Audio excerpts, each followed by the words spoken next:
Ясна річ, що це до роботи СБУ, яка почала працювати по попам Російської православної церкви, що стало для мене несподіванкою, виявилося, що вона виявилося, що давно ведуть. Бо як це логічно, якщо це філіал КГБ, ФСБ, підрозділ, створений Сталіним, ну це треба просто історію подивитися, то як не відпрацьовувати?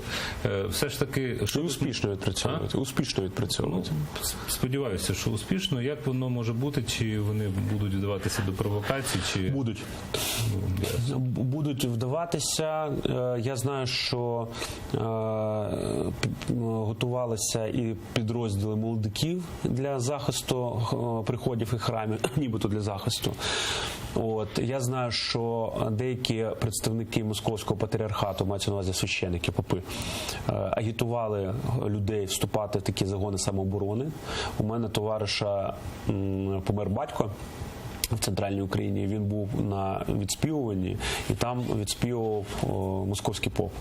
І на помінках він з ним почав розмовляти, і той йому відверто каже: друже, за віру, отечество, не дадим бандеровцям храму, у нас групіровка є, під 1000 людей ми не збираємо для захисту. А це невеличке якесь СНТ. Тобто про що це говорить? Що вони готуються дуже активно для протидії, і зрозуміло, що це будуть не тільки інформаційні заходи, а й активні заходи фізичні протидії.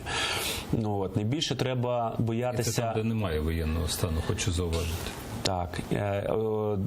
Окремо треба боятися можливих терористичних актів або якихось актів вандалізму щодо храмів, щодо священників Московського патріархату, бо можуть і, як вони, скрипаляни побоялися отруїти в центрі Лондона, наскільки у нас було підірвано офіцерів і патріотів України. У нас на нашій території, чого тільки полковники СБУ, згадаємо, як в Маріуполі вбили, як вбили нашого гурівця, полковника, який займався тут серйозною роботою щодо агресії Російської Федерації, збирав докази. Тобто можуть вони і вбити свого ж.